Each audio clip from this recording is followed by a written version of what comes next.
r/ask Reddit. What is a movie cliche that you never really see? A room full of 5+ people that have a conversation that flows perfectly and isn't just people constantly talking over each other. I love that Always Sunny doesn't follow this rule. It's so realistic. I mean, if a group of close friends are arguing and joking, it usually turns into every person just yelling their joke or comment at the group. People turning the water on in a shower while standing directly under it. When two characters get out of a car and one says, "So what are we doing here? Where are we? Or what's the plan?" As if they didn't just have the entire car ride to discuss this. I've never had a friend say, "I'll explain later," and then sit silently in traffic until we get there and then, "Okay, so here's the deal." One of the many great things in swingers, they get all excited to go to Vegas, exclaiming "Vegas baby," and then you get the shots in the car along the way where they look super bored. Vince Vaughn meekly mumbling "Vegas baby," trying to stay hyped during the hours-long car ride. People taking like 20 stronger punches right on the chin like nothing. And no injury to bare hands. The head is pretty close to the hardest and most durable part of your body. Punching it with your fist tears up your knuckles and often breaks fingers. Adding to this, fighting lots of people in a short time frame in general, even if you don't take any punches. Fighting is very physically demanding. Unless you train and fight at a professional level, you'll be gassed well before the end of the house fight sequence from the first John Wick movie. Seriously doubt that black market arms dealers and terrorists conduct 90% of their business in the middle of a club full of strangers with techno music blaring. No matter what crowded city or time of day it is, there will always be an open parking spot right exactly in front of wherever they're driving to. 35 minutes of them circling the parking lot. That guy's coming out. Quick, over there. Grab that lot. Oh man. That granny got it first. Turning the TV onto the correct channel at exactly the right moment to catch a relevant, potentially life-changing news broadcast from the very beginning.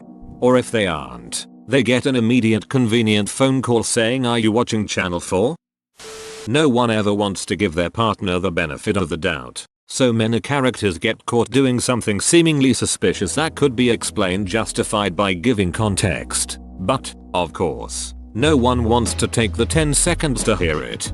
If you're already, accidentally or not, eavesdropping on someone, then stay at least until you have enough context to understand what the hell they're saying.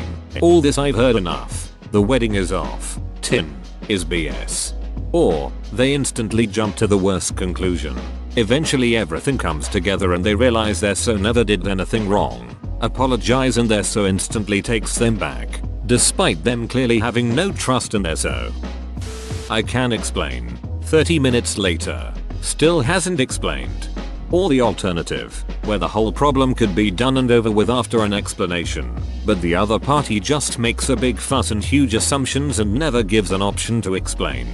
This one irks me the most. I used to watch a lot of soap operas, and every time they got the chance to explain something that would fix everything, they wouldn't. 19-year-old part-timer at a fast food restaurant, living by themselves in a luxurious 2-bedroom apartment downtown in a major city.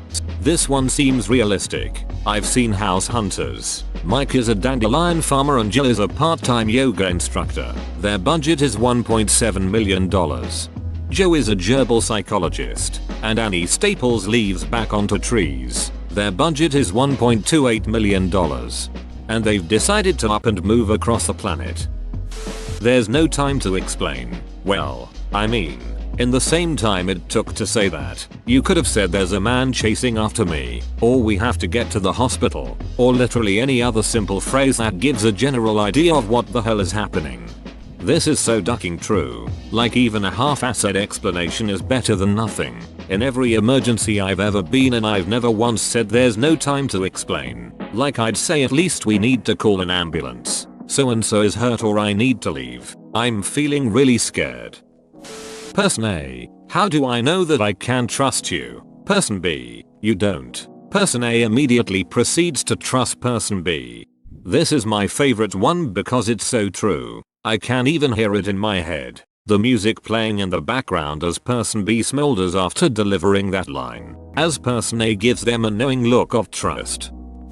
Someone who stalks their crush, and not only doesn't wind up on the wrong side of an arrest warrant and or a restraining order, but actually gets into a relationship with that person, who clearly doesn't think they're a creep. Onion headline a while back: local man arrested for romantic comedy behavior.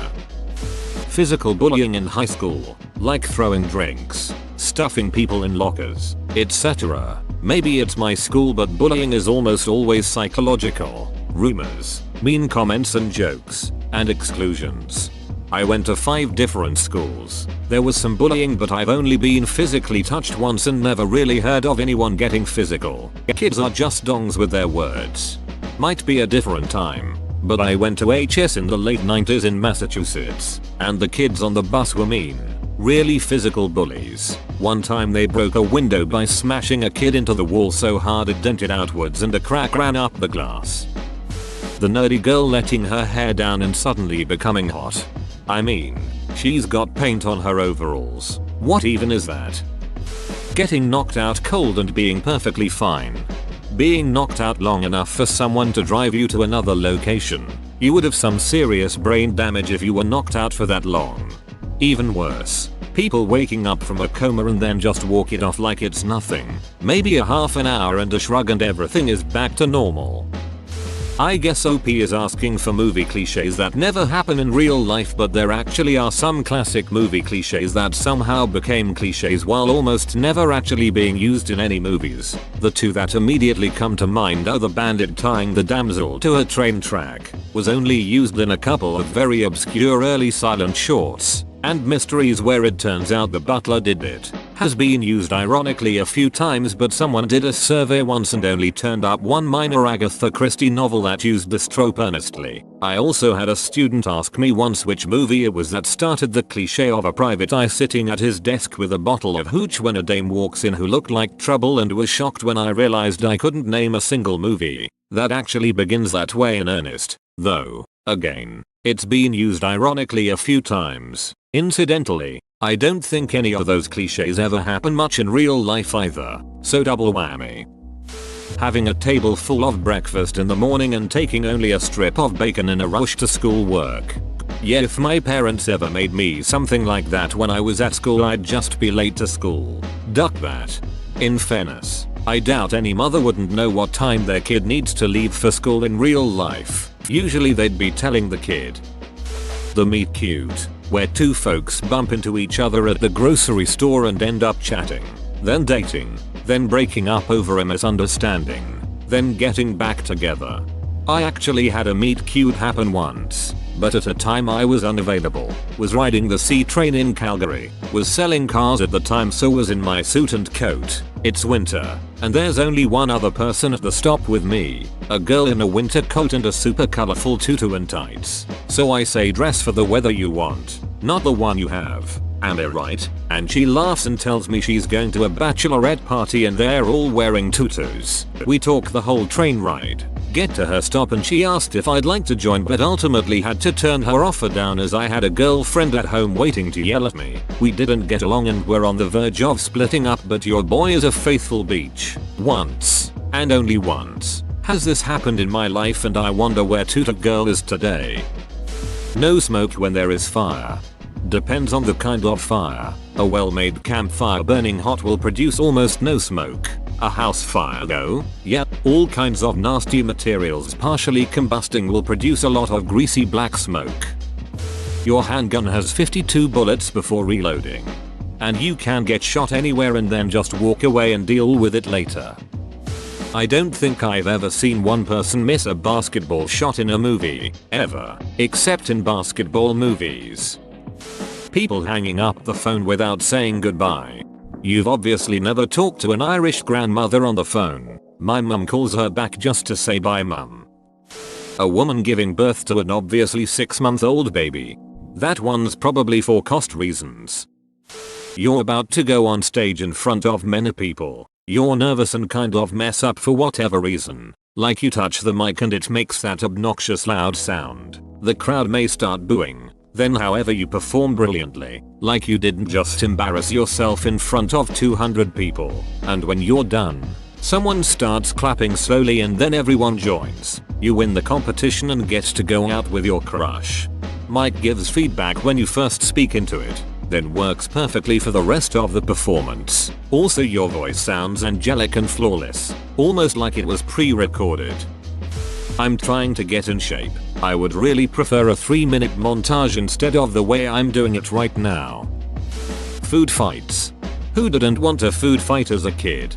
I actually had one in elementary school. What they don't show is the week of cleaning all the kids were forced to do and the essay we had to write to the janitors and lunch staff.